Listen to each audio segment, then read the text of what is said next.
Welcome to the You Seem Great podcast. I'm Becca, a former therapist and matchmaker turned date coach. And I'm Talia, a professional matchmaker and founder of a leading matchmaking company.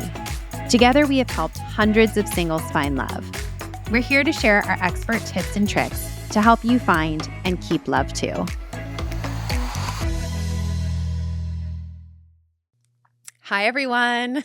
Welcome back to the You Seem Great podcast. Woohoo! Wow, it's so exciting to be back here. It's Yes. been a minute. Yeah. About 6 months. Wow. What have you been up to? Oh, a lot. Just life. Well, we were acquired. So 3-Day Roll, the company that I started 15 years ago, was acquired. So we have a new CEO. He stepped in and we're backed by a private equity firm. They're amazing. They're all about social impact. So it was a long time coming and it's been a wild journey, but so happy to have them on board. And I'm still very much full-time talking to singles all day, every day.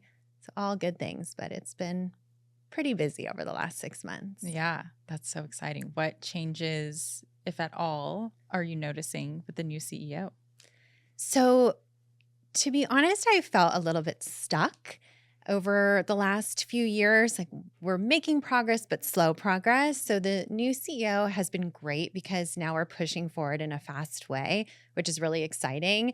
So we're opening new cities, we're adding team members, adding additional membership options. So it's great. I like having the fresh perspective in, and I think the team, he's like fit in seamlessly. The team really likes him. So it's exciting for me. I want this to be the biggest, best company it can be. And I think he was the right guy to do it. Yes, I love that for you. I have had the pleasure of meeting him a time or two, and I will say he is so passionate about this industry. He's so passionate about helping people find and keep healthy relationships. So Yeah, I think it's just such a good fit for 3-Day Rule and where you guys want to go. Thank you. Yes, he has been in the industry as long as I have, which is really helpful to have somebody else that knows the industry so well.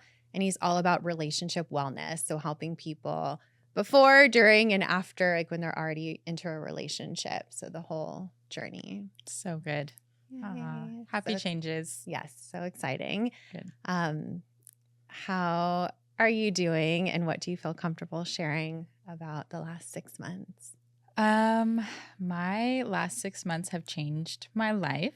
Not so much for the better. I had a huge loss in my life that I'll maybe share more at a later time about. It was very unexpected and kind of threw an atomic bomb in the middle of my world. But with that, you get the opportunity to rebuild and to restructure some of what was on autopilot. So, a lot of people, when I went back to work, I took about 3 weeks off and I went back to work, and a lot of my friends were saying, is it hard to care about hearing people's dating stories or to throw yourself in when you are in such intense grief? And for me, it was like, no, I feel like I've never felt more passionate about the need for connection.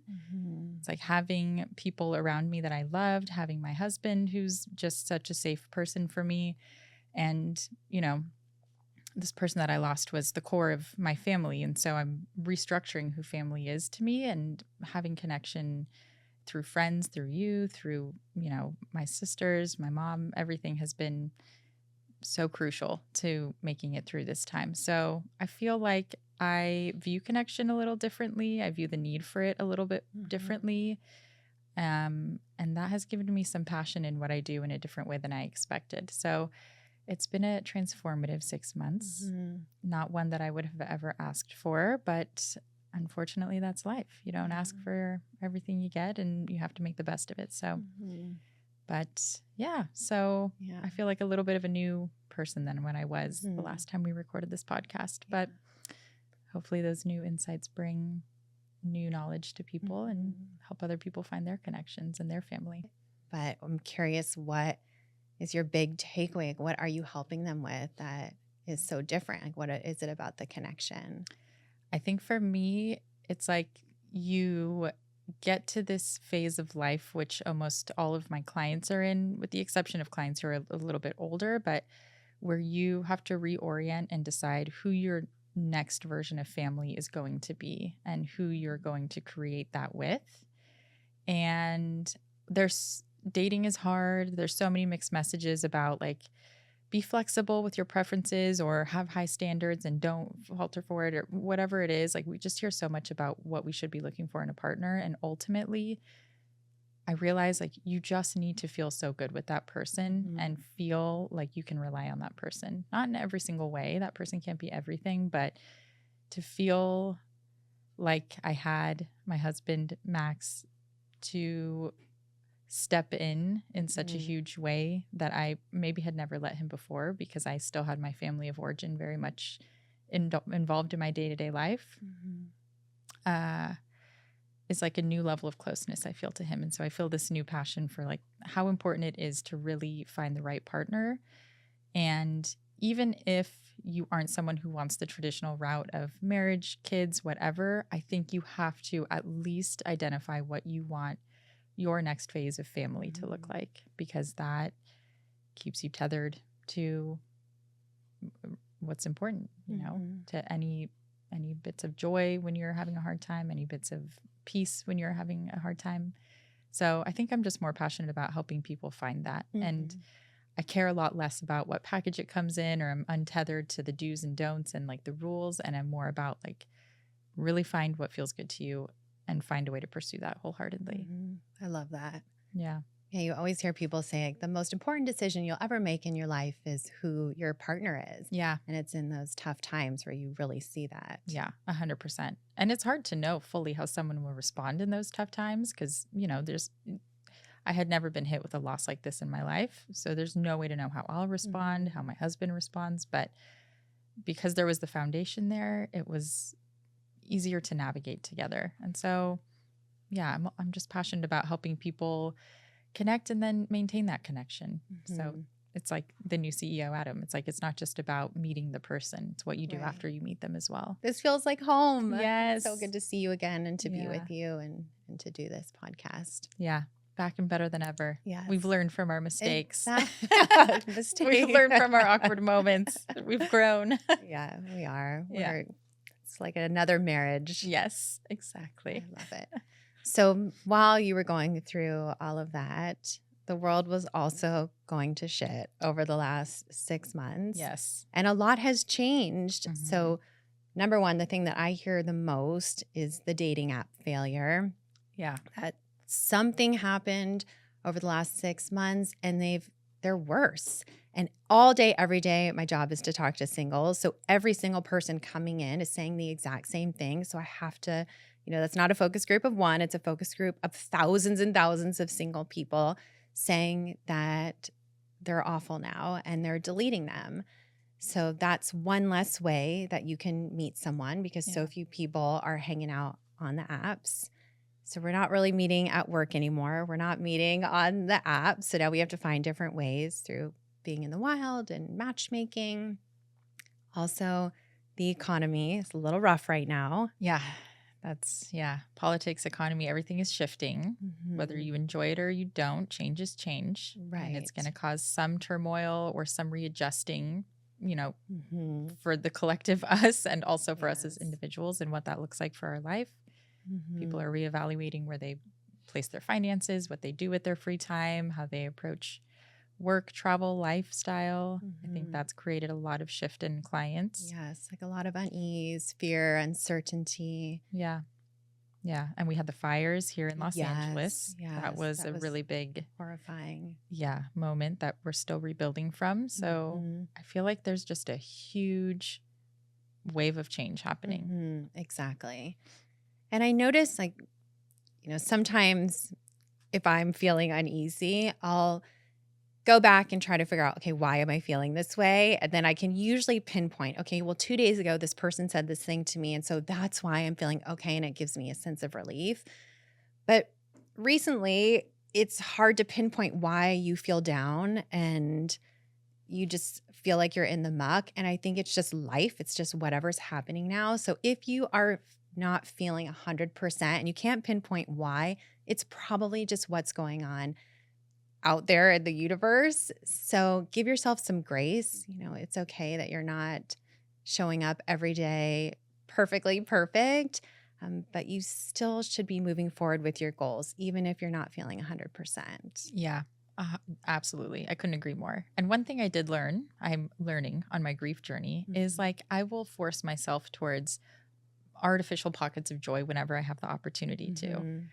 I am not a Disney adult, but I went to Disneyland without my children and was like, wow. I'm going to eat a corn dog and ride a roller coaster because I want to. Or I'm, getting that extra thing at the grocery store that makes me feel good. I'm drinking celery juice every morning. That's not who I am, but why not? It brings me a little joy. So in these brings times, you celery juice, brings you joy. it does because you're so LA. My skin is glowing. It is. You do look fantastic. And it just feels good. So I would just say in these times overall, when we are going through so much change, like root yourself in things that bring you joy. Those things will snowball. And then you might be like the light that attracts other people. And like you said, not a lot of people are wanting to partake in the dating apps as intentionally as they were before. So if you are walking around with some little ounce of sunshine when everyone else is feeling stressed, you never know who that draws in. Completely. Yeah. And that is, when you're in line at Starbucks and you see somebody, like look up and give them a smile. Like that actually could make their day. Like maybe that's going to be your lifelong partner, or you could have just like lifted somebody up. So let's, like, as you were saying before, community and connection is so important, especially in times like these. Yeah. So join that run club and smile at the person in line. Drink that celery juice. Yes. Yeah. So we can bring back joy. And most importantly, if your goal is to find love, don't put that on pause. I saw so many people during COVID put their love life on hold, and then years flew by and they missed the opportunity. Yeah. So baby steps, like dating can be like a marathon where some miles you're crushing it and others you're like hobbling and you're injured and you're ups and you're downs. Eventually you get to the finish line. But the most important thing to do is not to quit. So if you are not giving it 100% right now with your dating life just because of everything that's going on, that's okay. But continue to do something to help you get to your goal. Yeah. Completely. There were so many people that said 2020 is going to be my year to date. And then the pandemic hit and then they just froze in it, which for, good reason, we couldn't really go out. But then that lasted for years, right? 2-3 years. And then they're coming to us, or you in matchmaking or me as a date coach saying, I haven't dated in 3 years and I don't even know how to get back out there. Right. So you have to keep that skill alive. Dating is a skill. You have to keep using it or it's going to atrophy. So it doesn't have to look exactly the same as it used to, but in some way, get out there, stay out there. Exactly. Yeah. Don't stop. Can't stop, won't stop. I went, don't stop believing. We went different journeys on that one. But moral of the story, don't stop. So we're back with a few episodes. We're going to help you in all things dating. But definitely reach out to us and let us know what you're struggling with. And if there are any episodes that you want us to cover, you can reach out to us at You Seem Great Podcast on social media. And excited to dive into some juicy episodes coming up. Stay tuned for season 2. Woo woo! Thank you for joining today's episode of You Seem Great. You can find specifics of the episode in our show notes. Want more? Follow us at You Seem Great Podcast on social media. Dating is hard. We're here to help.